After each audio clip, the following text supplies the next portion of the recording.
All right. Well, hello. Welcome to our first iteration of the Bible of the First Christian series. I'm Dr. Jonathan Numata, and I will be helping to facilitate tonight's program. Tonight's event is jointly sponsored by Northwest Seminary and College, as well as the John William Weaver's Institute for Septuagint Studies. Northwest Seminary and College is a member school of the Associated Canadian Theological Schools of Trinity Western University. The Weaver's Institute is a joint scholarly endeavor between ACTS and Trinity Western University. It is one of the few research institutes in the world devoted to the study of the Septuagint, a Greek translation of the Hebrew Scriptures that is best known to us today as the source of the Old Testament quotations we find in the New Testament. 4 Northwest faculty and staff are research fellows at this institution, Drs. Larry Perkins, Dr. Don Chang, myself, and Dr. Joel Koritko. Tonight's speaker is Dr. Larry J. Perkins, Emeritus Professor of Biblical Studies and President Emeritus at Northwest Seminary and College. Larry has 2 bachelor's degrees and 3 master's degrees from Oxford University and the University of British Columbia, in addition to his PhD in Septuagint Studies from the University of Toronto. Larry was a founding member of the Weaver's Institute when it was first launched in 2003 and has published 41 peer-reviewed articles and book chapters, 17 book reviews, and has edited or authored 4 books. Larry's presentation is entitled Intertextual Perspectives: How Reading the Septuagint Helps Us to Read the New Testament. Please give a warm welcome to Dr. Larry Perkins.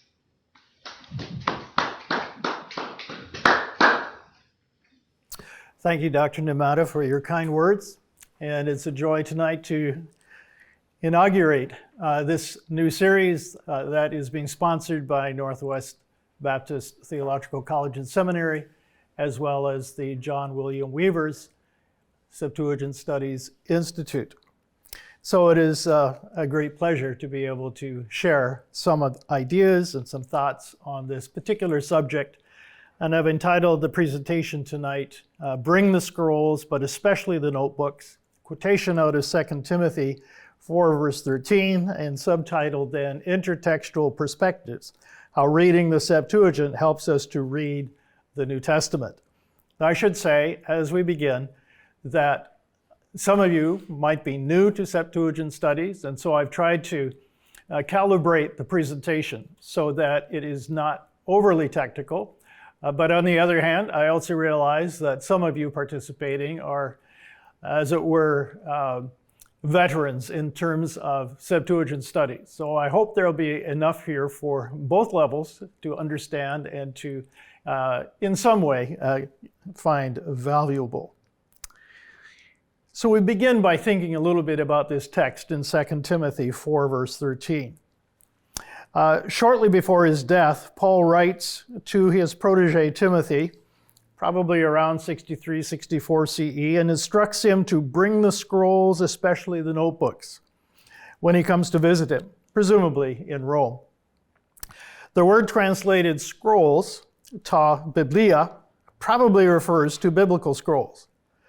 However, we are not so sure what the notebooks, tas membranas, literally the prepared skin sewn together to form a notebook, might include. Perhaps these were notes Paul had composed for personal use, or copies of his letters, or maybe lecture notes prepared when he taught for over a year in the city of Ephesus. And of course, Timothy, according to the letter, is in Ephesus. The biblical text Paul quotes in his letters might indicate to us what biblical scrolls he references here. Perhaps Deuteronomy, perhaps Isaiah, or maybe Psalms. But we do not know whether they would be Hebrew scrolls or scrolls of their Greek translation, i.e. the Septuagint.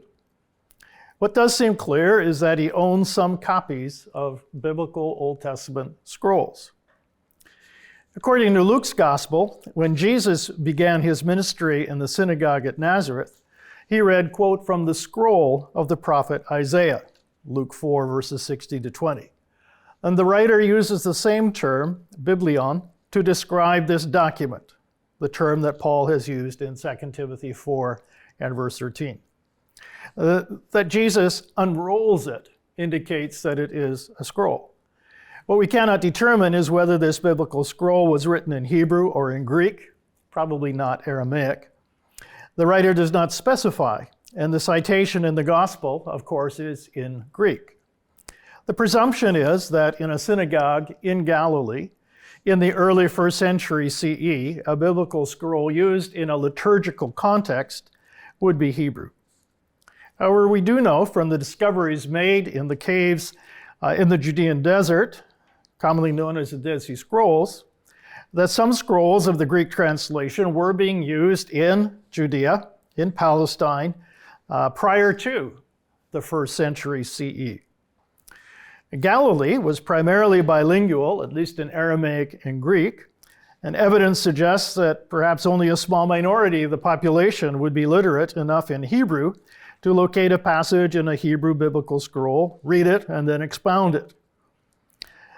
We do not know what percentage of 1st century Galileans could speak or read Hebrew or might have been literate in Greek or Aramaic. So the Isaiah text that Luke chapter 4, verses 18 to 19 cites raises some interesting questions.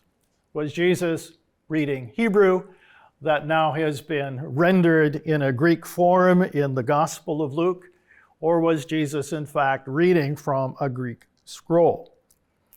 The Isaiah text that is cited here is not a perfect replication of the Septuagint text of Isaiah 61, 1-2a, because it omits some clauses and inserts one line from Isaiah 58 and verse 6, the line that says, "Send away the oppressed with release, apostole, tethros menus, and aphese." In other words, it is a composite citation. No biblical scroll of Isaiah 61, 1-2, whether Hebrew or Greek, reads precisely like this citation in Luke chapter 4. Yet for the most part, it reflects the language of the Septuagint found in Isaiah 61, 1-2a and Isaiah 58, verse 6. Now, if Jesus is responsible for the form of this citation, then he is not following the Hebrew or Greek text of Isaiah 61, 1-2, but modifies it by inserting a clause from Isaiah 51, verse 6 into his reading.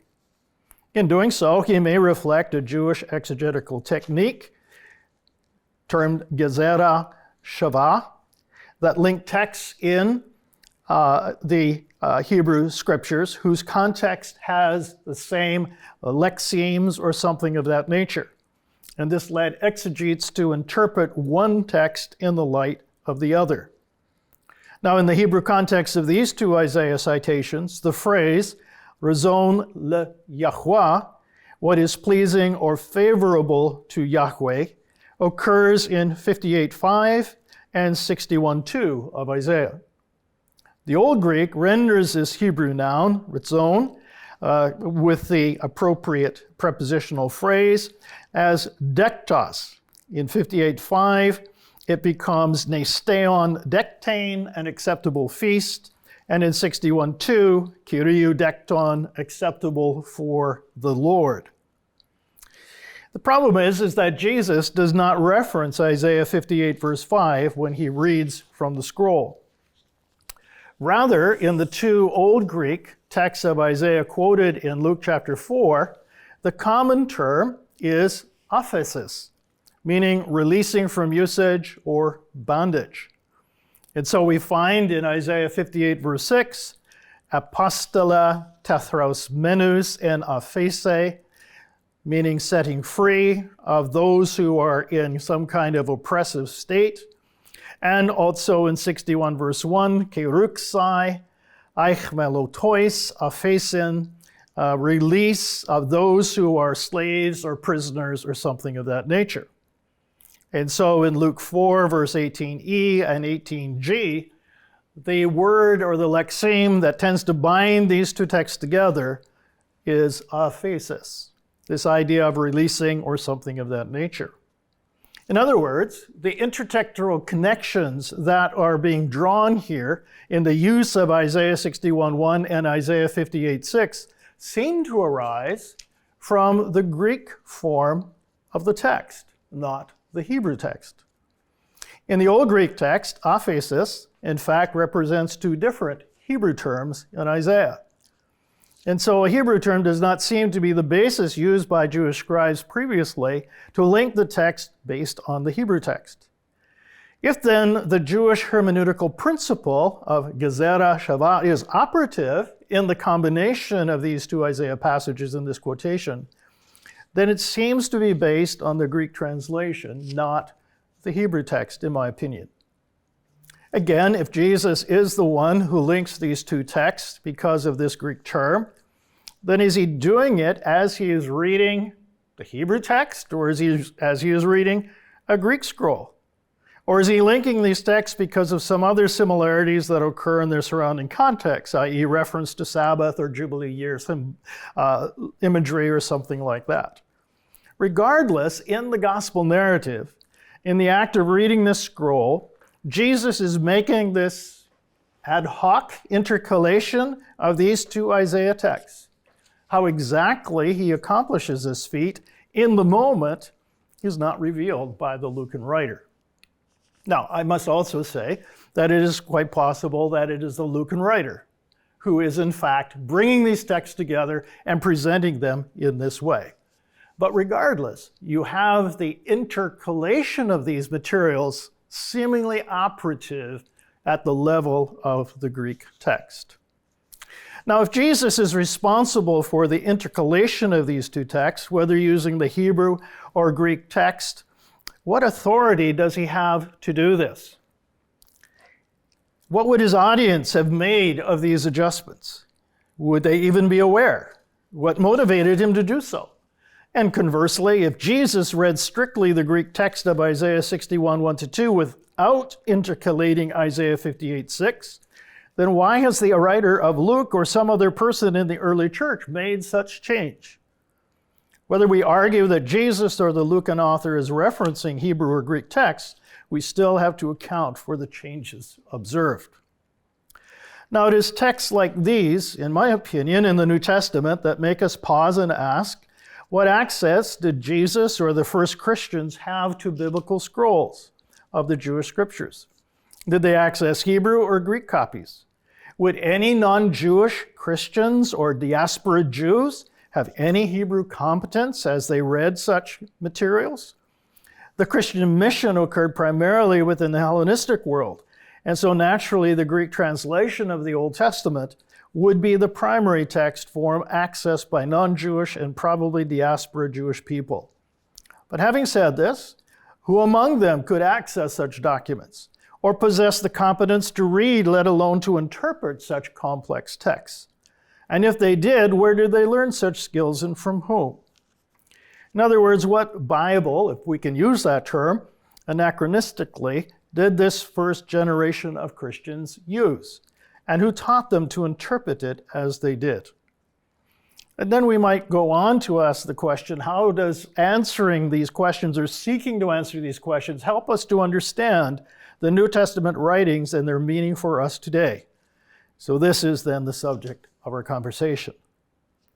However we might eventually answer such questions, the fact remains that for the most part, the writers of the New Testament documents, when quoting the Old Testament materials, cite the Old Greek translations of the various Jewish biblical scrolls rather than the Hebrew text, or making fresh translations into Greek of such Hebrew texts.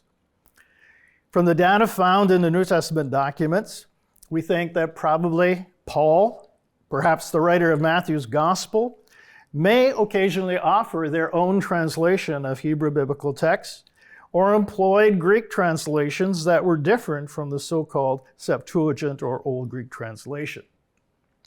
If Matthew is the tax collector and is then the author of the first gospel, he might have developed the competence to read and interpret Hebrew texts.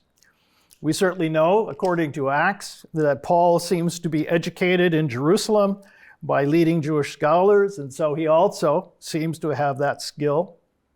But we have little knowledge about the Hebrew language competence possessed by other early Christian leaders, such as James, Jesus' half-brother, Peter or John, or even Jesus himself. Even Jewish Christians such as Stephen, Apollos, Priscilla, and Aquila were diaspora Jews. And if they were literate, this would probably have been in Greek or possibly Aramaic. Luke is non-Jewish, but an educated Greek speaker. What evidence we do have indicates that early church leaders primarily accessed Jewish scriptures in Greek form, and the evidence in the New Testament indicates that for the most part, this was the Old Greek translation, that is, the so-called Septuagint. One of the fascinating facts that any analysis of Old Testament texts cited in the New Testament reveals is that the New Testament writers or characters never debate whether the Old Greek translation that they cite is as authoritative as the Hebrew text. They assume that both textual traditions, Greek and Hebrew, express God's word, with perhaps the Old Greek providing what we might call additional understanding, but not contradicting the meaning of the Hebrew parent text. As Philo, a Hellenistic Jew and contemporary of Paul, argues, the Greek translators were inspired in their work as prophets. This seems to be a fairly strong perception among some aspects of Second Temple Judaism. Not all.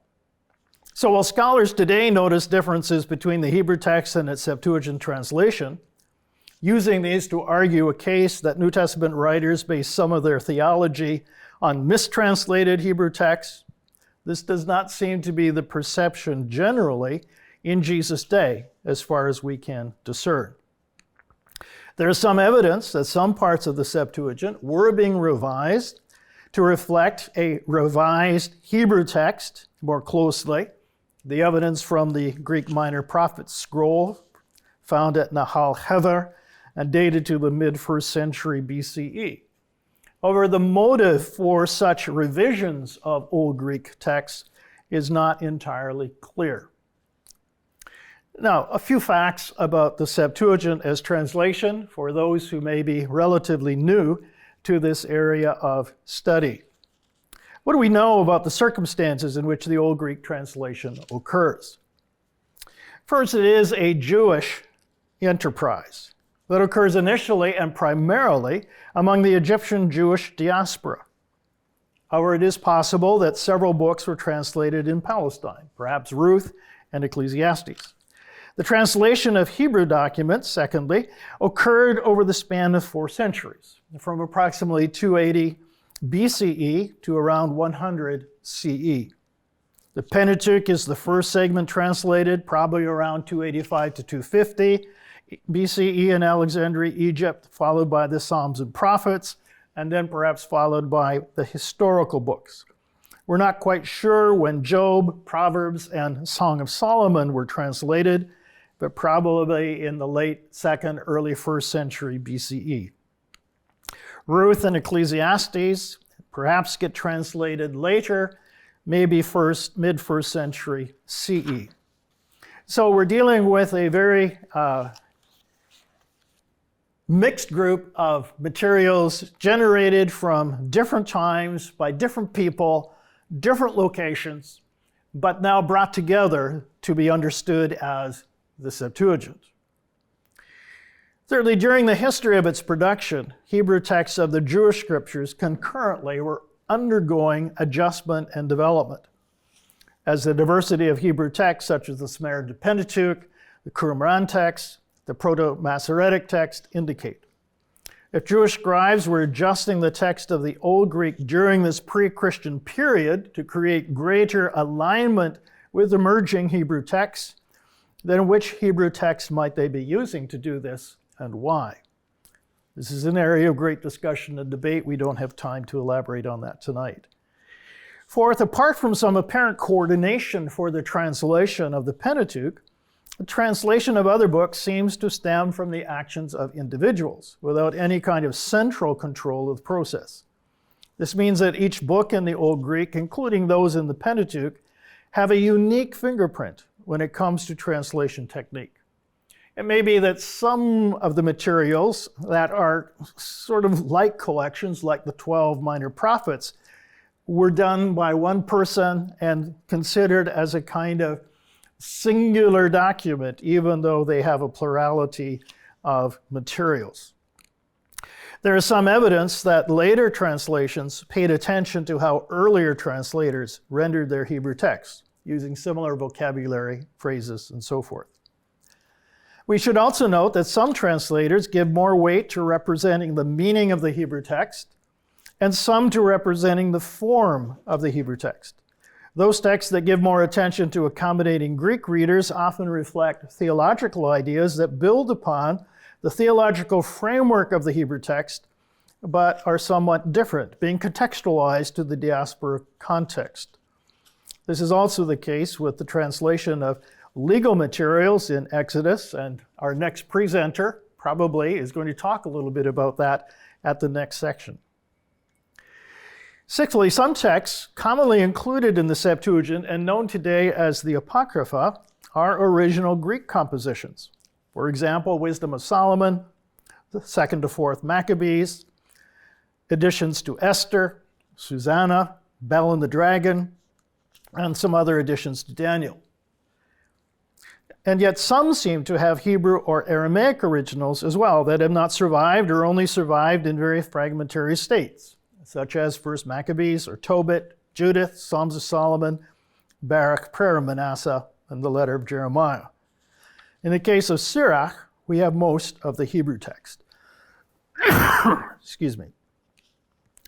The Septuagint version, then, is the Old Testament employed today still in the Greek Orthodox churches. And finally, because of Hellenistic influence in Palestine, Jewish people commonly spoke Greek and Aramaic in that region. The discovery of Septuagint materials in Palestine dated to the 1st century BCE indicates the usage of the Septuagint text in Palestine prior to and at the time of Jesus. So those are just some ideas to think about when you reflect upon the Septuagint. It is complex. It is a document prepared over, it is a compendium of many documents prepared over many decades and by different people.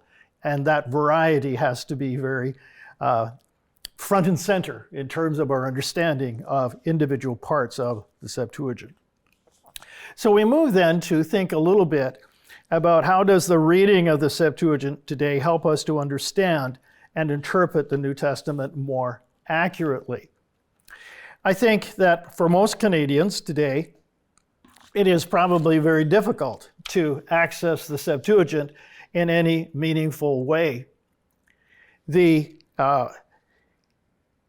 situation has changed in the last 15 years, however, because Oxford Press has published a New English translation of the Septuagint, which usually is referred to as NETS. It seeks to follow the New Revised Standard Translation in its wording so that English readers can compare the translation of the Greek Old Testament in NETS with the translation of the Hebrew Old Testament in the NRSV. And in that way get some sense of the variation and the ways in which the Old Greek translation managed the Hebrew text that they were translating. Now tonight we want to just consider 3 New Testament texts that cite Old Testament materials and try to understand what they tell us about the influence of the Old Greek translation upon these writers, perhaps the speakers within the text, as the case may be. Understanding the use of the Old Testament, the Greek citations by the New Testament writers and characters, might enable us then to understand what biblical scrolls they were using and how they interpreted them.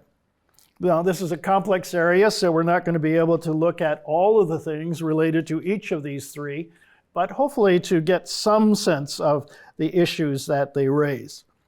All of these are taken out of Greek Isaiah, and so the text we're going to use with Isaiah is going to be the one that Ziegler produced. Now, the first text we're going to look at is Matthew 1, 22 to 23, in which there is the quotation from Isaiah 7 and verse 14. a much discussed and debated passage. And as they say, we're not going to be able to look at all the matters that arise from it. But we'll take a look at a couple of them anyways. So in the PowerPoint, what I've tried to do is to give you a sense of, on the left-hand side, the text as it emerges in the Greek New Testament with the translation in the NRSV. And then on the right-hand side, you've got the edited text of Old Greek Isaiah 7:14 and the translation of that in, it should be NETS, not NRSV, I'm sorry. So you can see as you compare them back and forth that the focus is upon, look, the virgin, the young lady of marriageable age, however you translate Parthenos, has become pregnant, engastri hexe, and she shall bear a son. And they will call his name Emmanuel. And when you look across to the Old Greek side, you can see that there's a great deal of similarity. The major change that I have underlined there is that the person of the verb in the NT quotation is third person plural, they shall call, but in the Old Greek translation, it is a second person singular, kalesis, you shall call. And we'll talk a little bit about that in just a few moments. As a general process, as you come to use of Old Testament and New Testament, I think it's always important, first of all, to get a sense of what the Old Testament context is that's being referenced. So in Isaiah 7, just very briefly, this is a time during the reign of Ahaz. Israel is being threatened by invasion by two northern Aramaic kingdoms. Yahweh invites Ahaz to ask for some sign that these kings would be destroyed and Israel would be preserved. Ahaz refuses, claiming it is sinful to test Yahweh. Yahweh then criticizes him and reveals a sign will be given, namely the birth of a child through, quote, a young woman of marriageable age. Alma in the Hebrew text. Before that child is old enough to discriminate right from wrong, God will destroy these two northern kings, but the threat to Israel will remain and be replaced by one that is greater, i.e. Assyria.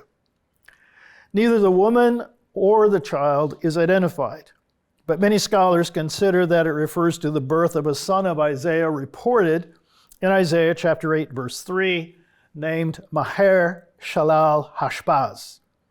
Chapter 8, verse 3 also reflects the language of chapter 7, verse 14. So there seems to be some initial fulfillment of this sign during the reign of Ahaz. The child receives another name, Emmanuel, and all this is repeated in chapter 8 and verse 8. And then in chapter 9, verses 1 to 7, another promise relates probably to a more distant event, the birth of another child, and the epithets used to describe him suggest that this child, a future king, is not merely a human figure. No pre-Christian Jewish interpretation of these texts, however, exists. So we do not know whether prior to the coming of Jesus, Jewish scholars related them to any particular messianic speculation. At least that's my understanding. So just a few observations. In my opinion, Matthew's quotation should be considered part of the divine messenger's speech to Joseph. Now, I know this is a little bit idiosyncratic because when you read the Nestle Allen Greek text, edition 28, they set it apart as being an editorial comment on the part of the Matthew writer. However, the expression tuta de gegonen hina plerothe, or plerothosen, translated as, and this happens, or happened, in order that it might be fulfilled, or they might be fulfilled, occurs 3 times in Matthew's gospel. Here in verse 22, in chapter 21, verse 4, in chapter 26, verse 56, and in each case, it concludes a discourse communicated by an angel or by Jesus. The perfect verb form gegonen expresses the idea that something happens, extending from past initiation into the present reality, and in some sense then has currency. Although one can use the perfect to emphasize something that has occurred, it tends to suggest something that has consequence and is resultative in some way. We might express it as is happening. If this is how the writer of the gospel wants us to understand it, it seems that it would enable us to see the material in verses 22 and 23 as part of the angel's message to Joseph. It's interesting to me that in Luke 1:31, the parallel passage where the angelic messenger uses the same text, it is very much part of the angel's discourse to Mary. Anyways, that's just a little note to think about. Now, if it is in fact the angel's message to Joseph, that might have some implications. Secondly, and perhaps the most controversial part of this quotation, is just what is meant by the Greek term parthenos. Now, the Hebrew term alma in Isaiah chapter 7, verse 14 means, as I said, a young woman of marriageable age, according to the Hebrew and Aramaic lexicon of the Old Testament. The Greek term parthenos occurs frequently in the Greek Old Testament, but for other terms, such as na'ar, meaning girl, or bethulah, virgin, and so forth, that kind of thing. Sometimes the Greek translator will use other terms to represent Alma. Parthenos only represents Alma in two texts in the Old Testament, Greek Old Testament. In Genesis 24, verse 43, where we have the story of Rebekah and the search for, or the selection of her as a wife for Isaac, and then in Isaiah 7, verse 14. In both cases where this occurs and parthenos is used, the context narrates divine initiative. In Genesis 24:43, Ebenezer, seeking a wife for Isaac, prays and asks that Yahweh will show him which of the young women in Laban's household should become Isaac's wife. Presumably, this woman will be a young woman of marriageable age, but presumably someone who has had no sexual experience. In Isaiah 7:14, Yahweh, when he gives the oracle to the king Ahaz, incorporates this term Alma, and the Old Greek translation renders it with parthenos.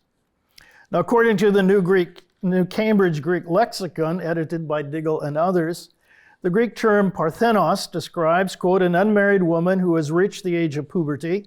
It normally reflects a social distinction between unmarried and married, and not a biological one between virgin and unvirgin. However, they then go on to list virgin as one of possible meanings. So this is a term, parthenos, that seems to have a primary reference to a young woman who is not married, but someone perhaps who has not had sexual experience. Now, what's the significance of this? The significance is that parthenos is not the word chosen by the Matthean author to describe Mary. It is a term that has been already used in Isaiah 7:14, and because this text has been incorporated into that discourse, the term parthenos is then brought into relationship with Mary and her situation. So in Isaiah 7:14 then, what the translator is saying by using parthenos is that a woman of marriageable age is going to conceive and bear a son and so forth. And while there may be a little bit of uncertainty as to whether or not this woman has had prior children, I think the weight of the evidence would suggest not. When we come to Matthew chapter 1, Matthew is stressed in verses 18 and following that Mary is betrothed to Joseph, but has become pregnant before the marriage is fully consummated. She's with child, but she has not yet had sexual relations with Joseph. In addition, the text in verses 18 and 21 that talks about being with child, she shall bear a son, and you shall call his name, uses language also found in the quotation from Isaiah 7:14. So the writer of Matthew has intentionally integrated language also found in the quotation from Isaiah 7:14 into the texture of the Matthew discourse. And by doing this, he has anticipated the quotation, but also tried to show in other ways how significant this quotation is for understanding the story about Mary, Joseph, and the birth of Jesus. Finally, coming to then this use of the third person plural kalesusin. In verse 21, the messenger tells Joseph, "You shall call his name," second person singular, using the singular verb kalesis, the same verb form used in Old Greek Isaiah 7:14. However, in the actual quotation, the text in Matthew uses the third person plural form. They shall call his name, kalesusin. Now, in between these two uses of this verb in Matthew's gospel, the messenger explains why the name of the child will be Jesus, Joshua, because, quote, he will save his people from their sins, unquote. So the change in person may indicate that it is the messenger who is referencing the quotation in his discourse, and he changes the person of this verb to reflect that the people of that generation affected by this individual will agree to name him Emmanuel. In other words, the plural form of the verb does not mean that the writer is offering a new translation of a Hebrew text of Isaiah 7:14, because the Hebrew verb is second person singular in all of the Hebrew texts. And in the Greek translation of 7:14, we have again a second person singular form of the verb. And this suggests rather that it is the writer or else the speaker in the discourse who is adjusting the quotation in light of the new divine initiative represented by Jesus. People will recognize that this child is indeed God with us. Now, we have just looked at these things very briefly, and there's much more that I'm sure needs to be said about such complex texts. But just two or three sort of outcomes to think about. First of all, the New Testament characters and writers regard the Old Greek and Septuagint translation as a valid representation of the message first expressed in the Hebrew text.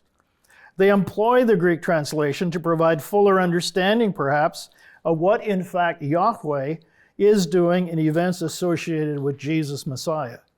In this case, the extraordinary nature of Jesus' birth indicates that it is Yahweh's sign that something unusual is unfolding and Israel needs to pay attention.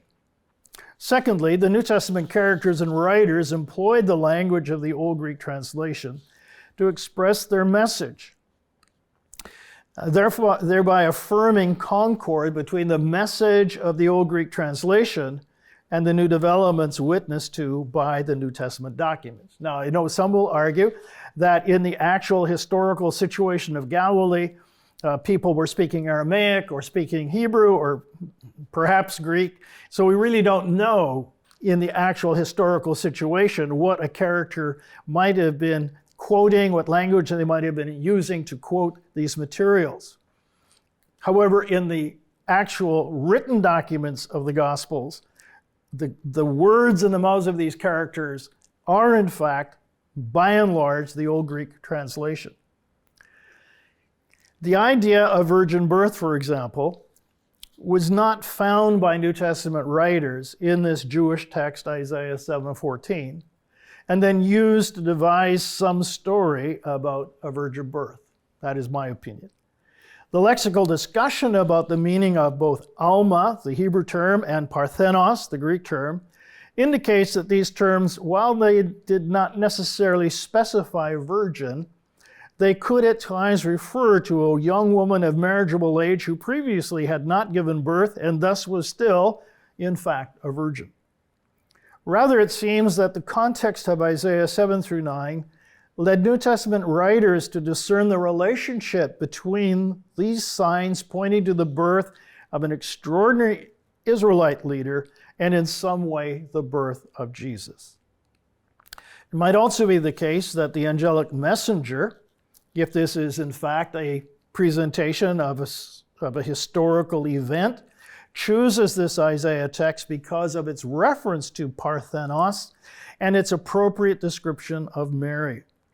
As well, the use of the name Emmanuel in Old Greek Isaiah 7:14 defined the significance of this first century birth, and the writer and the speaker pick up on this and incorporate it into their material.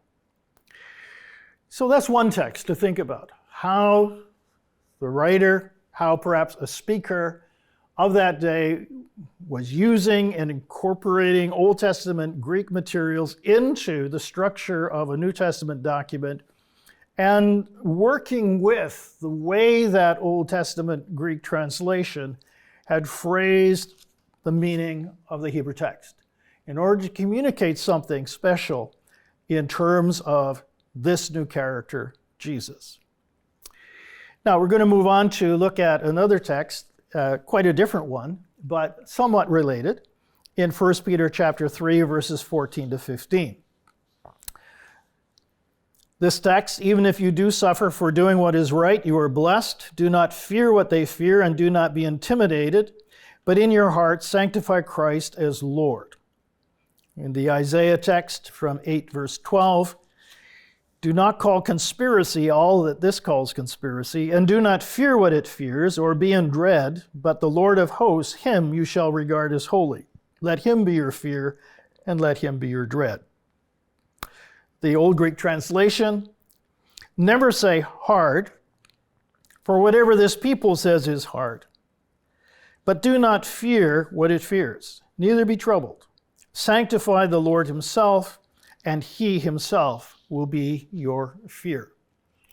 Now, the text and the question here is the way in which Peter, or whoever has written 1 Peter, has inserted into the parent quotation the term ton Christon, following Kyrion in verse 15. And so the New Testament text reads, in your heart sanctify Christ, the Messiah, as Lord, as the NRSV translates it. So we're going to look at that just for a few moments.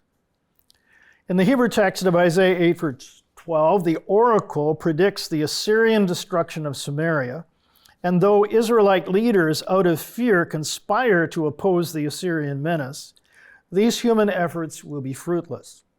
Rather, the prophet urges Israelites to fear Yahweh and put their trust in him. He will become their sanctuary when their entire society crumbles under the Assyrian onslaught. He is Emmanuel, Isaiah 8 and verse 10. The writer clearly is reflecting upon this oracle in several passages in 1 Peter. You can see 1 Peter chapter 2, verse 8, where he similarly quotes material out of Isaiah chapter 8, verse 14. Just as in the Isaiah context, so in the view of this writer, God's people are oppressed by evil people prompted by Satan. But they should not fear such calamity because it signals rather Yahweh's blessing. They should put their confidence in God. And then he cites Isaiah 8:12 as his authority for such a theology, and he adapts the citation to his context in some remarkable ways. The first thing I would note here is that he contextualizes the quotation by using a plural genitive pronoun, auton, to describe their fear. And so in Isaiah 8, verse 12, it is, do not fear what it fears or he fears, neither be troubled. The it presumably referring to the people of Israel, or this cabal of conspirators within Israel. However, in 1 Peter, you'll notice that it is a plural form. Do not fear what they fear, and do not be intimidated. The reason why this might be adjusted and so forth is because perhaps the multiplicity of opponents in the perspective of the epistle writer is much greater. Fear here with the pronoun probably is an objective genitive. It's fear that arises from such threats. So fear that arises from their threats. Fear that arises from its threat, something like that. So perhaps I should go back and correct myself. In Isaiah chapter 8 and verse 12, do not fear its fear, probably is a reference to Assyria, right? So I'll correct that. In the context then, what the writer has done in 1 Peter is contextualize this, recognizing the multiplicity of those who perhaps are opposing the Christian faith communities and so forth. A more profound thing that the writer does is to equate Lord, Kyrios, who in Isaiah chapter 8 and verses 12-13 is in fact Yahweh Zivaoth, the Lord of hosts, to equate this Kyrios term with Christos, which we know in the New Testament refers to Messiah. The writer juxtaposes then the title ton Christon immediately after the title or the name Kyrion, that in the Old Greek translation here represents the divine name, the Tetragrammaton, Yahweh. Exactly in what sense he does this? This is a double accusative structure that we find in 1 Peter 3, verse 15, following the verb hagiazeta, to make holy, to make someone something of that nature. It could then be that we have an object, sanctify the Messiah, ton Christon, as Lord, as one translation. If indeed ton Christon is to be viewed as the direct object, and then Kyrion would be the complement, the definer of ton Christon. Or perhaps we're just dealing with a simple apposition. Sanctify Kyrion, Lord, i.e. the Messiah, in your hearts. If the focus is on the Old Testament citation, it is just sanctify, all right? You will sanctify the Lord himself. Kyrion auton. Auton there being a self-identifier in this sense. It's not a separate object and so forth. And so what you seem to have is a shift going on between what the Old Greek translation has presented, following the Hebrew text, sanctify Yahweh himself, and he will be your Phobos. But in the 1 Peter text, we have this adjustment. Sanctify Kyrion, but instead of auton, it is ton Christon.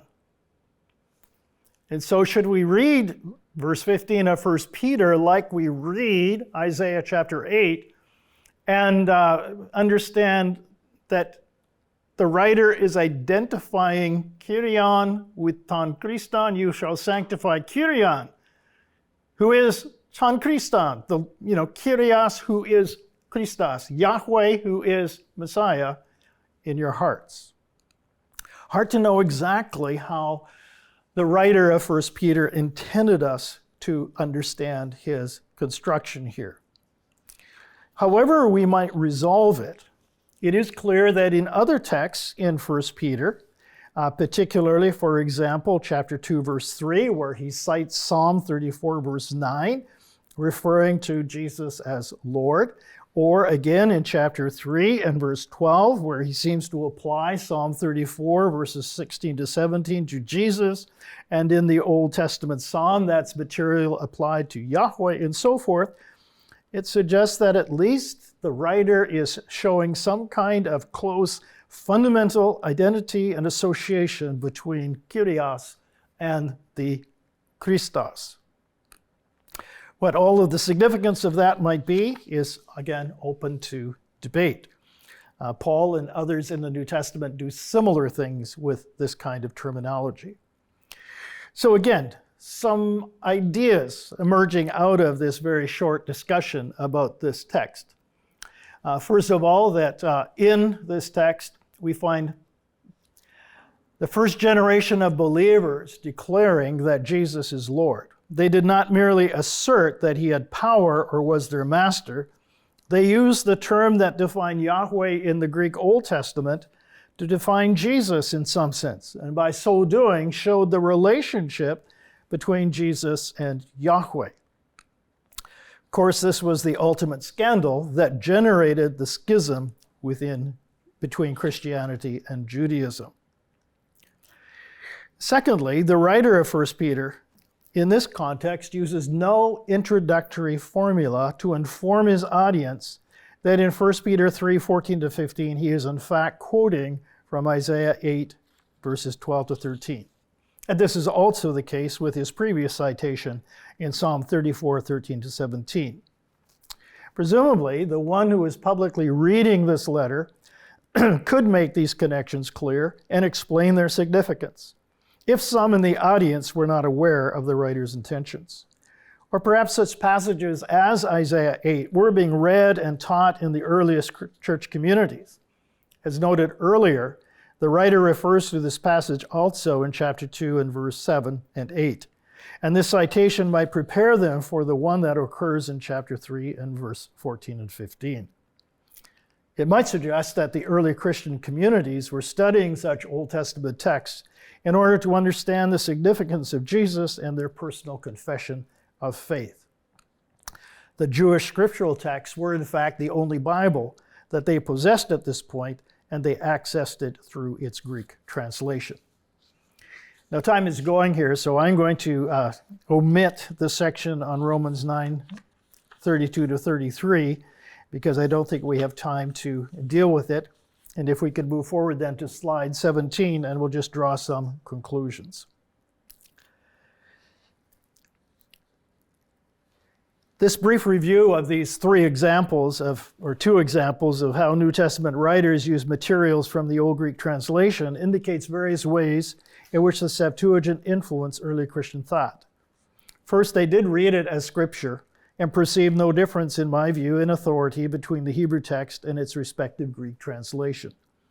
They could quote it as God's word without hesitation, and where it differed in meaning from the Hebrew text, it offered additional insight into the meaning of God's word as revealed. And so they could employ the language and syntax of this translation to reinforce the message of the gospel and use it to explain the significance of Jesus. Of course, when we look at that usage, it raises some significant questions for us. Secondly, it enriched their Christology, but did not form their essential Christology.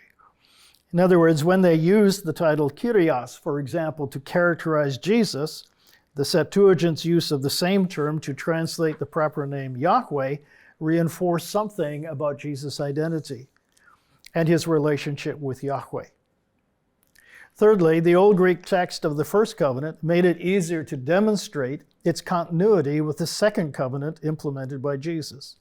Fulfillment terminology expresses this reality most clearly. The characterization of Israel could be applied then similarly to the renewed people of God generated through faith in the Messiah. Terminology such as ecclesia, used to describe the covenant community of Israel, could also be applied legitimately to the new covenant community the Messiah initiates. So then finally, some possible implications of the Septuagint reality for our understanding of evangelical Christianity today. First of all, negative attitudes towards the Greek translation of the Jewish scriptures generally emerged after the separation between Judaism and Christianity that occurs towards the end of the 1st century CE. Because the Christian community, primarily Greek-speaking, used the Septuagint as their Bible, Jewish leadership became critical of it, arguing that it did not truly represent the meaning of the Hebrew text. However, in the first half of the 1st century CE, as far as we can tell, Jewish communities seemed to value both the Hebrew text and its Greek translation and regarded them both as valid expressions of Yahweh's word. We don't find any debates in print about whether Hebrew or Greek texts are better or not within the New Testament documents. Now, the activity that happens in 1st century BCE, where you get revision of Old Greek translated text to bring them apparently into closer alignment with Hebrew texts is perhaps some indication of unease with some of the ways that the Old Greek translation handled that Hebrew material. But in the New Testament documents themselves, we don't find any debate about such matters. That's the point. Secondly, Jesus' personal use of Hebrew, Greek, or Aramaic texts of the Jewish scriptures remains unclear. However, in the gospel narratives where Jesus cites Old Testament materials, the writers tend to use Septuagint texts. Some exceptions might occur, but these are infrequent. Since they are writing Greek documents for Greek-speaking audiences, the use of Greek Old Testament texts would be normal. However, they do not make their own translations, it seems, of Hebrew texts, but they employ the Septuagint translation by and large. In numerous cases, they incorporate into their narratives terminology that occurs in these quotations, integrating them into their compositions in some very deep ways. Thirdly, the Septuagint functions as a bridge for the use of key terms found in the Hebrew text and their Greek equivalents captured for the Christian message. We know we've looked at Emmanuel, for example, or Parthenos, that kind of terminology. But other terms such as diatheke, covenant, hagios, holy, pistis, faith, elpis, hope, agape, love, communicate key theological ideas. And these are embedded in the warp and woof of the New Testament documents. Fourthly, being aware of Septuagint texts and terms used in the New Testament has particular relevance for matters of Christology, the nature and identity of God's people, the relationship between Israel and the church, and the nature and function of divine revelation as it presents the meta-narrative that expresses God's eternal purposes. And finally, the use of the Old Greek translation as an authoritative expression of Yahweh's revelation to Israel set the precedent for Christians to accept translations of the Greek New Testament also as authoritative representations of God's Word. And this became a significant factor in advancing world missions. Thank you. I'll look forward to your discussions and questions as we have time. All right, thank you very much, Larry. We will now take questions from the audience. You can do so either through speaking over Zoom or by using the chat box if you prefer.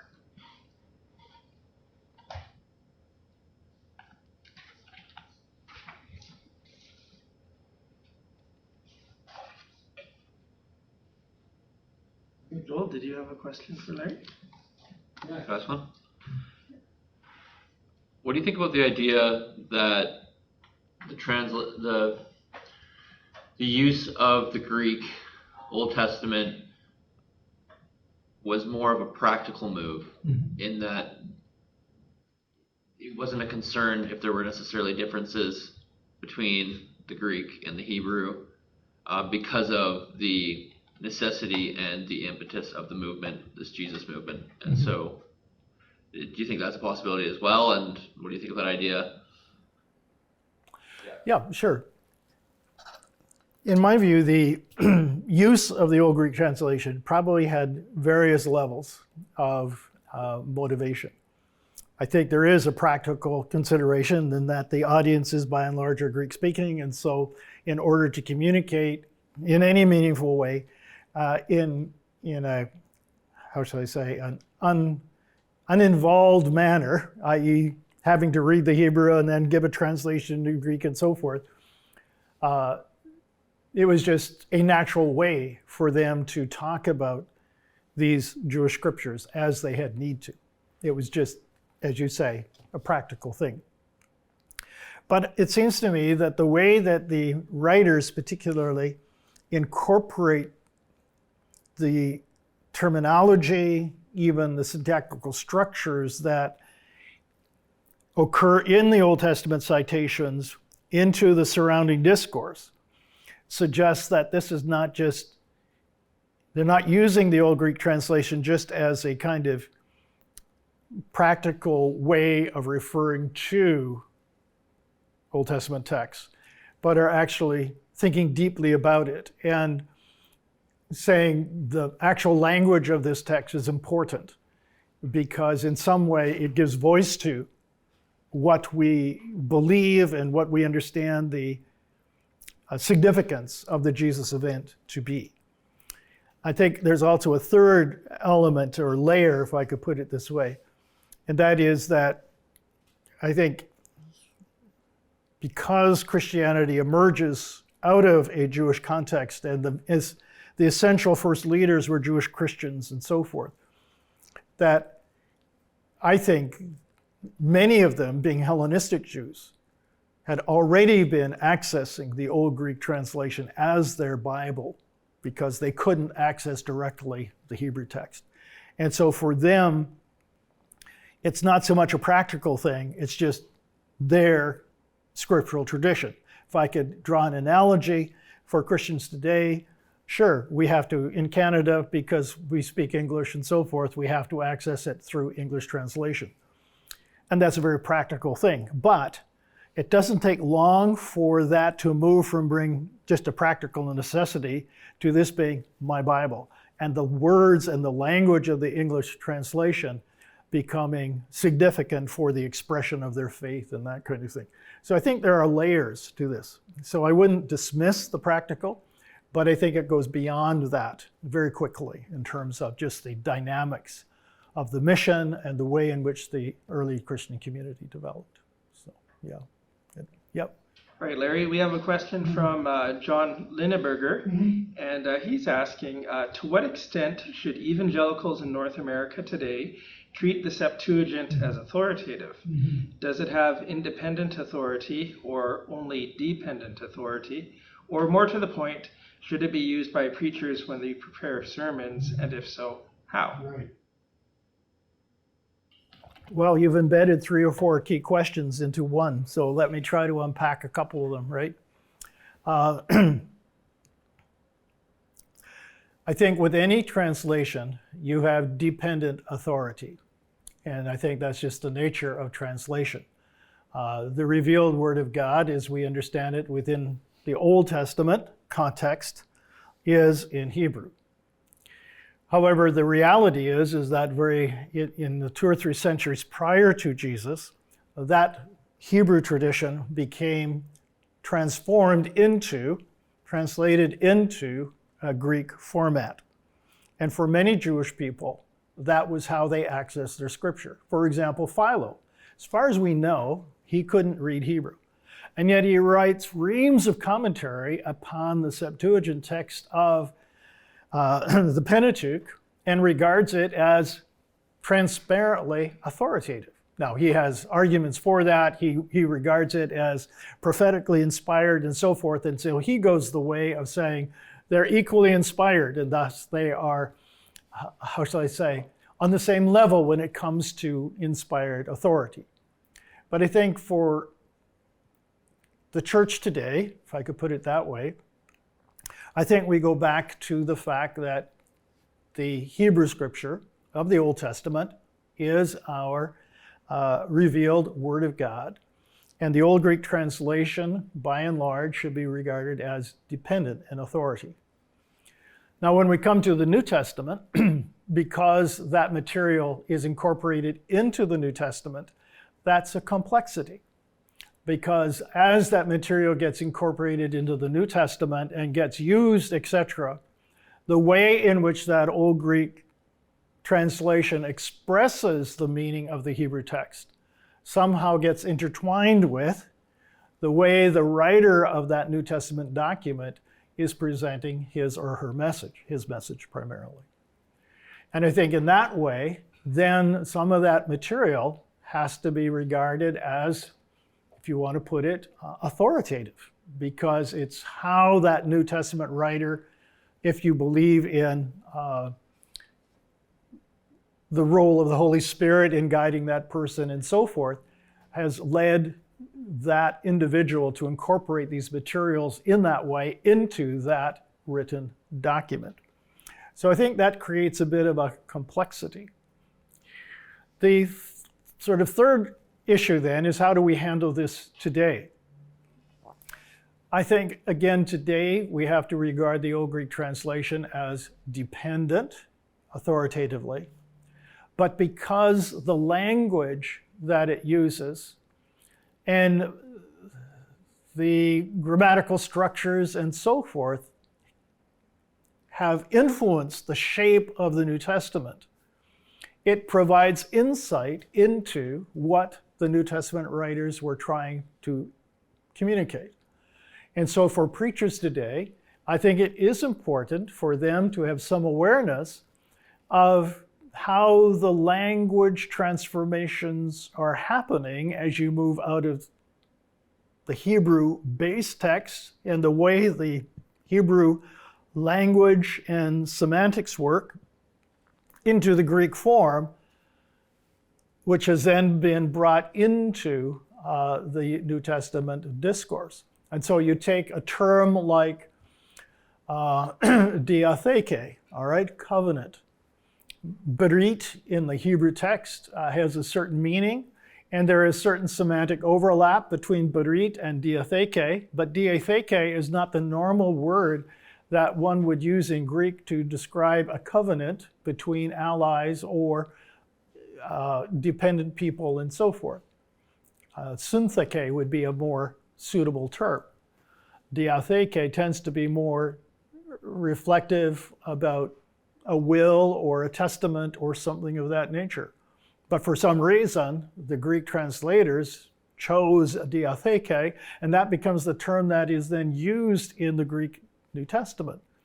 You can't ignore that, in my opinion, as a reality when it comes to interpreting the New Testament and understanding what, in fact, that term means. And I think Paul then references that ambiguity in Galatians chapter 3 when he talks about the idea of the old covenant being a testament, it's being a will, and you can't add a codicil to it, and so on and so forth. He's taking advantage of that ambiguity in some sense in order to make a point about the relationship between the old diatheke and the new diatheke, and so forth.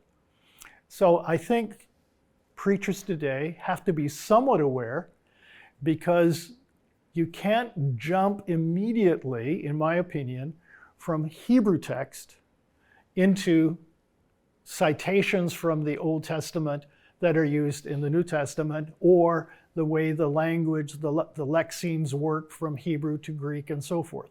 It's a more complex phenomena that has to be carefully, I think, and somewhat precisely considered. So, okay. Thank you for that, Larry. We have another question that came in from DJ. And DJ is asking, you discussed Luke 4:18 as a composite quotation of related Isaiah passages. I know it's a more tentative area, but are there any examples of composite allusions you'd consider compelling and clear, or otherwise popularly recognizable by biblical scholars today? Now, I don't know, GJ, are you making a precise distinction between quotation and allusion? Good question. There certainly are many composite quotations in the New Testament. Okay. Oh, I think DJ was going to talk. Okay, go. Yeah, so I don't know, like an example might be, I don't actually understand when the quotation is clear from the original language or not, so that's kind of something I'm a little bit ignorant about, but like maybe the words of God and Jesus at the baptism might be considered a composite allusion, even though it's not Okay. explicitly saying, you know, as it is written, or, you know. Yes, okay, sure, I understand what you're trying to suggest. So a text like Mark chapter 1 then, and verse 11, voice came from heaven, you are my beloved son, in you I have taken pleasure. And of course, there's great discussion as to whether the language there reflects a text like 2 Samuel 7 or the Genesis account of the Isaac sacrifice and so forth, and things of that nature.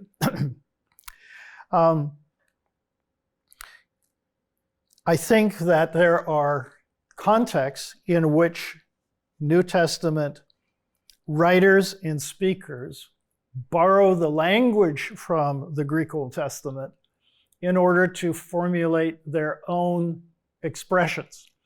And it's not quotation, but it's using what I would call religious language with which they're familiar in order to communicate ideas with a kind of register of meaning that goes beyond just the surface level of the terms.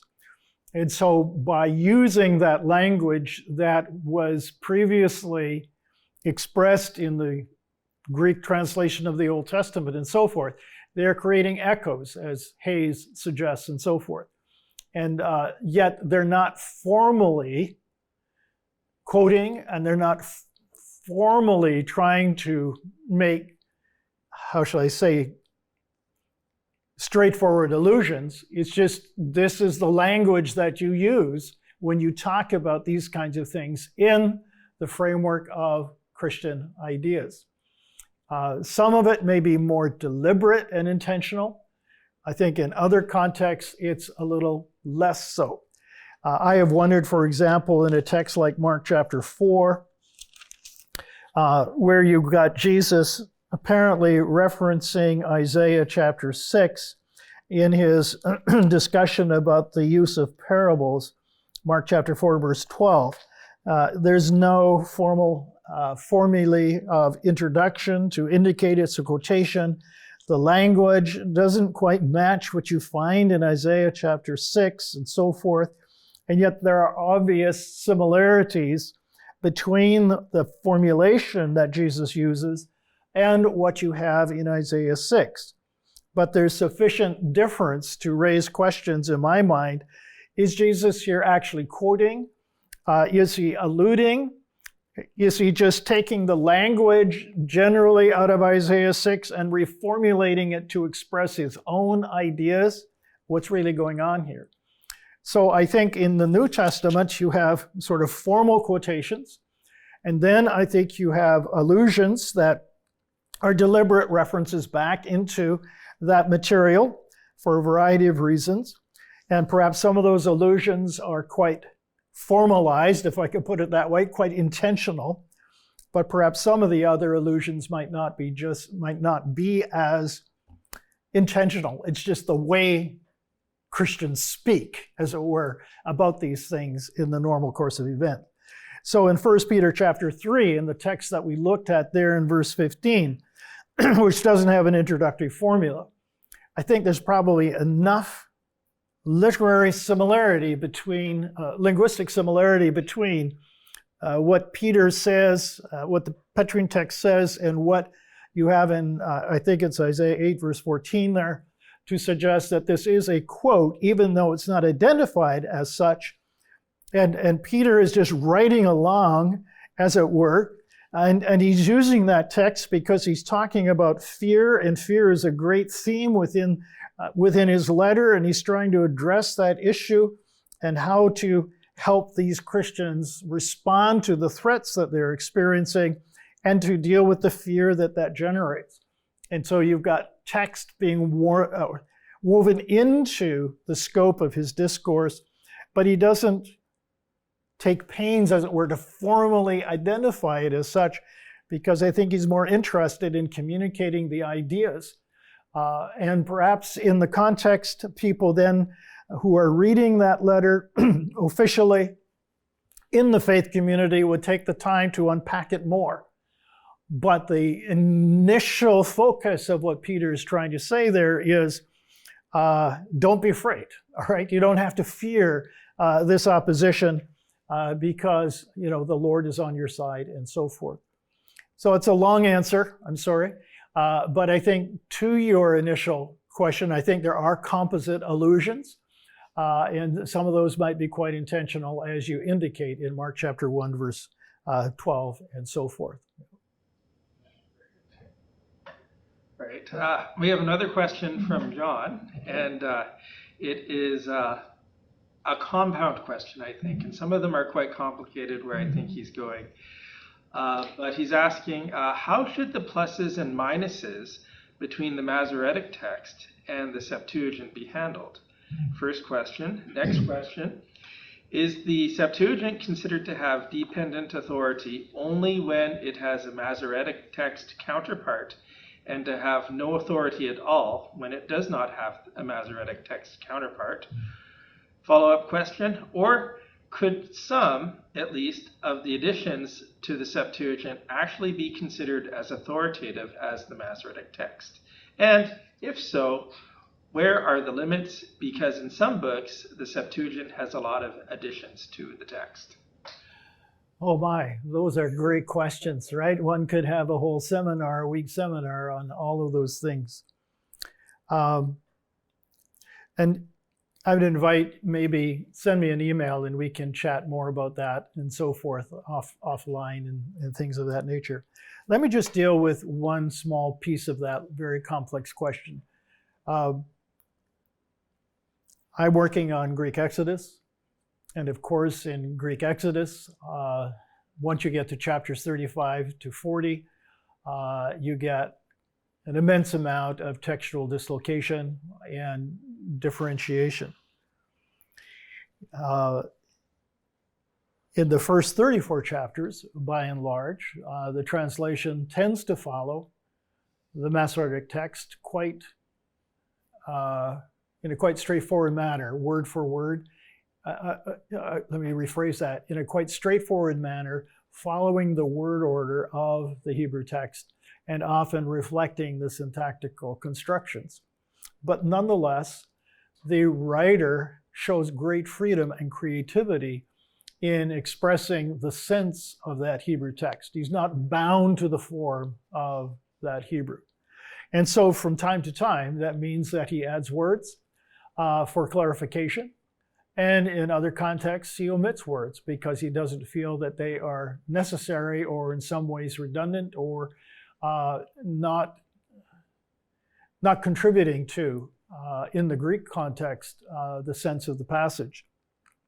And sometimes this will relate to things like pronominal suffixes.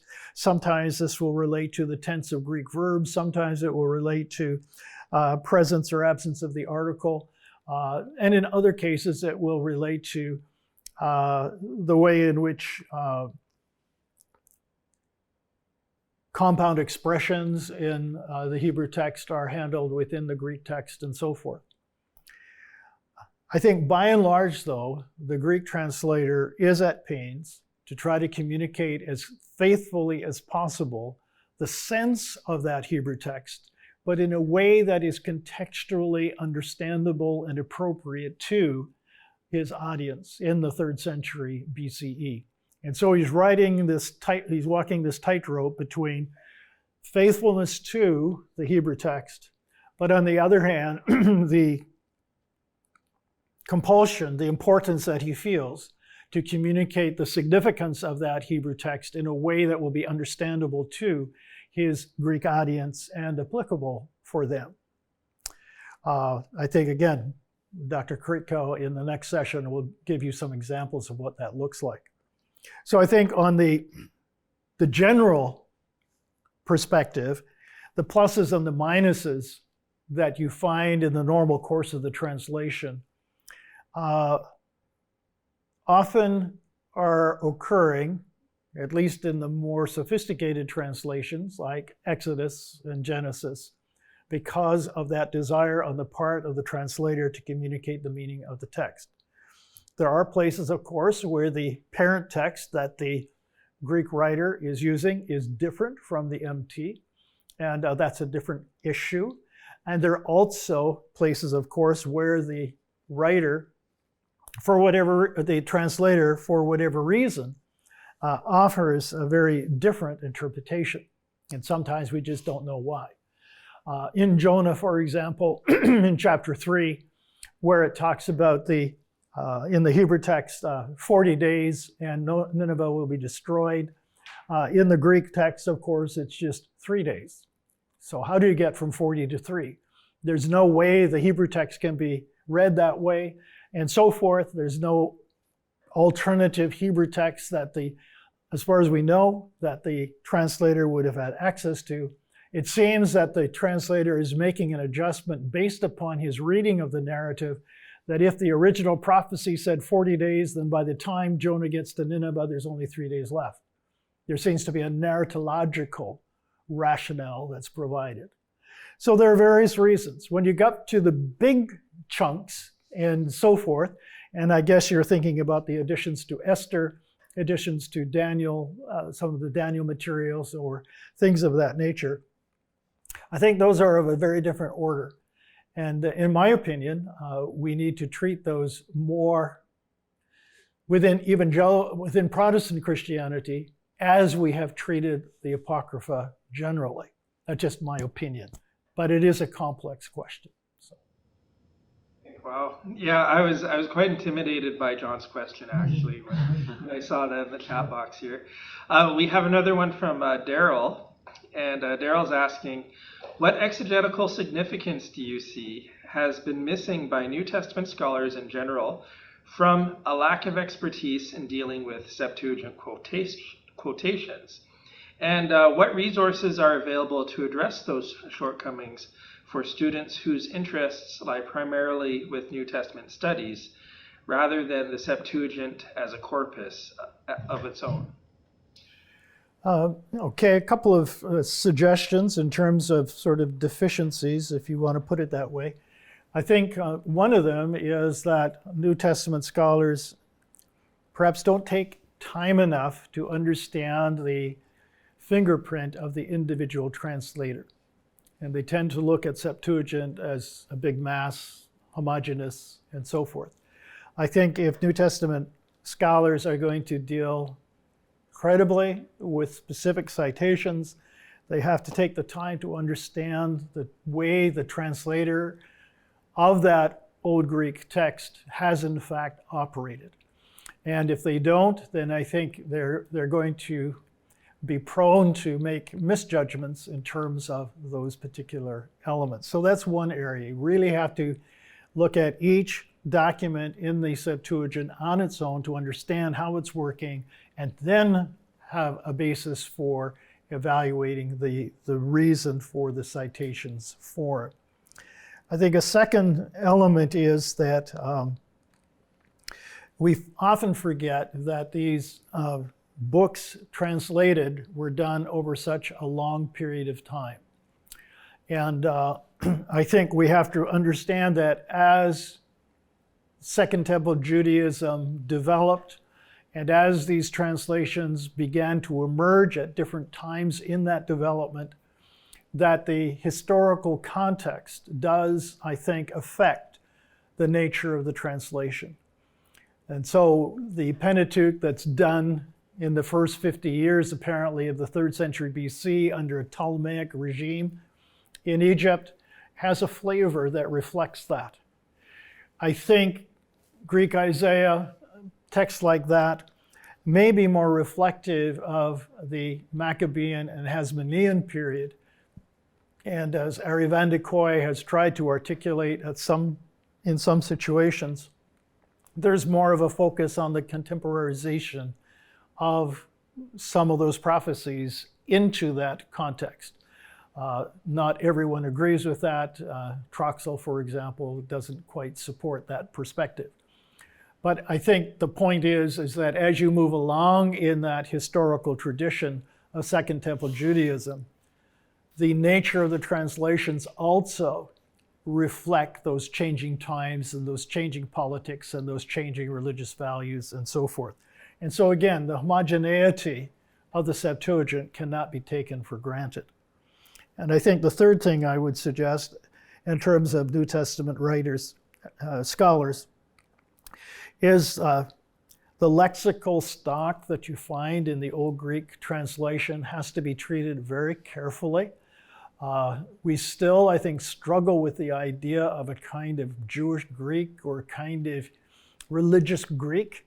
And I think that's not the case that we have in the Septuagint. We have Koine Greek, as John Lee has been at pains to point out. although used in service of a Jewish religious situation. But that's not to say that this is suddenly that there's a kind of Jewish religious dialect that has been the source for this material. And so I think that, while that's largely laid to rest, we still find the traces of that in the documentation and resources that many people frequently use in terms of trying to interpret these terms and expressions and so forth. So those would be three elements that I would suggest New Testament scholars need to be aware of and cautious then as they appropriate these Old Testament materials. Now, was there another part to that question? I sense there was. Yes, resources. I think probably a good place to start is the commentary by Beale and Carson on the use of the Old Testament and the New Testament, and their introductory essay, I think, gives you a good set of procedures and methodological guidelines to help you in that process. And then you get examples, of course, of how to work those out through the various writers' commentaries on the New Testament documents. Thank you, Larry. Right. Larry, just to give an idea of what kind of work has to go into Septuagint research, I'm going to ask a question about your commentary. How long have you been working on your commentary, and when do you think it will be complete? And because I'm particularly interested in the depth you have to go into for translation technique and so on. Well, I've been working on it for probably 12 years, and now into chapter 36, so just ending, hopefully, so another 4 chapters. Dr. Kritko is collaborating with me. He's looking at chapters 21 to 24. And so our goal generally is to try to have a completed manuscript by the end of 2023, perhaps first half of 2024, all right? And then, of course, there's all the editing and all the other stuff that will have to go into that. So, Lord willing, maybe end of 2024, but that may be optimistic, so. I'll give one more little insight into this. Yeah. Larry and I often go back and forth on things, and what we've both kind of concluded is that to properly do the research on a simple verse, nothing with no deep dive questions, it's about 1 workday for 1 verse. So that's the kind of effort it takes to do Septuagint commentary on translation technique. Right. It's painstaking. You have to look at it from a lot of different angles. And then there are other commentaries that have been written that we're trying to interact with well, and try on that basis then to reflect not just our own perspectives, but the perspective of other scholars, like in the Bible d'Alexandrie, for example, the Brill commentary, and other monographs that have been written on specific parts of Greek Exodus and so forth. So Weaver's material, of course, is fundamental to all of that. So, yeah. Right, okay, great, thank you. Yeah, it's absolutely fascinating, and it's quite intimidating sometimes how much work it can take up. Dirk Buchner has shared stories about how he was researching cows one day to interpret Leviticus. And he spent a whole day reading about people's complaints about having their cow stolen and the various vocabulary pertaining to the taxation of cows in the Ptolemaic Egypt and so on. It's quite out there. I've actually had that exact same research hole that I've been in, cows in Ptolemaic Egypt, and it's actually a joke in my household, because I'd say to my wife, I'm looking up cows in Egypt again, and I spent a long time looking at that. Yeah. That's when I should talk with Dirk. I didn't know that he'd done that. Yeah. In the later part of Exodus, of course, you've got the 12 gemstones that are part of the high priest's ephod and breast covering and so forth, okay? And you have 2 separate lists. Fortunately, they're pretty well the same.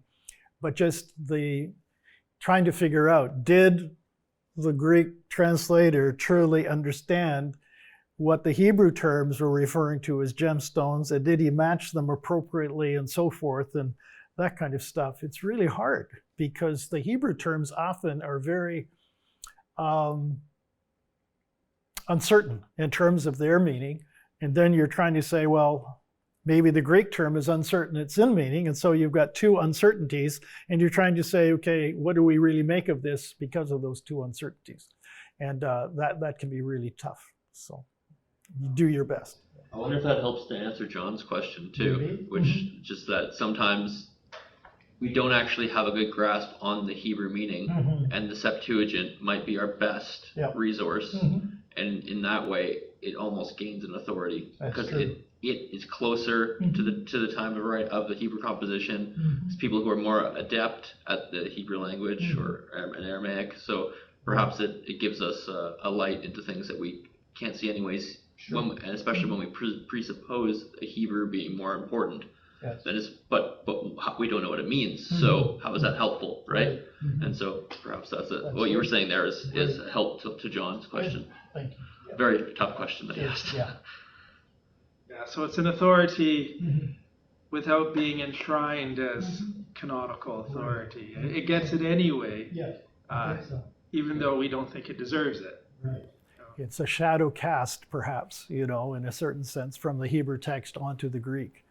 And if the Greek is the only way you can access, then it has to be your authority, right? In a certain sense, in that way. Yeah. Great. Okay. Well, this is our last call for questions for Dr. Perkins. I've got one, if that's all right. Yeah, go ahead, David. Thanks. You said at one point that in your conclusion that the Septuagint enriched their Christology but did not form their essential Christology for the New Testament writers. Right. Yeah. Obviously, you mentioned in 1 Peter how we have that identification of Christos with Yahweh or so on. Could you talk more about this enriching of Christology? Would there be any other quick go-to examples, or could you just flesh that out a little bit more? Sure, yeah. What I'm trying to say is that sometimes in New Testament scholarship you read that the Christology evolved, right? And you had sort of certain ideas that were initiated, and then somehow, as the early church developed, they were overladen with fresh and new understandings and so forth, okay? And sometimes the Septuagint is brought in as a kind of aid to demonstrate that. And in my opinion, I think the way that the New Testament writers worked was they had their essential Christological understanding formed very early, probably in the first 20, 25 years of the early church. And then as they were engaged in the mission and were called upon to explain in greater detail how all of these ideas really should be understood, they fell back onto the resources of the Septuagint to provide some understanding of these things. That's how I think about that process. In terms of examples, other than the Kyrios example, one might be this idea of Son of Man that you find in the Gospels. And I know within the Nicene context, it's often viewed as a reference to the humanity of Jesus. But I think when you look at it in the context of the Daniel Septuagint materials and the references within that vision that Daniel has in chapter 7, the Son of Man is a heavenly figure. And it's anthropomorphic in form because of the contrast with the 4 beasts that previously appeared. And this now is in the form of a human and thus qualitatively superior. I think that's sort of the idea.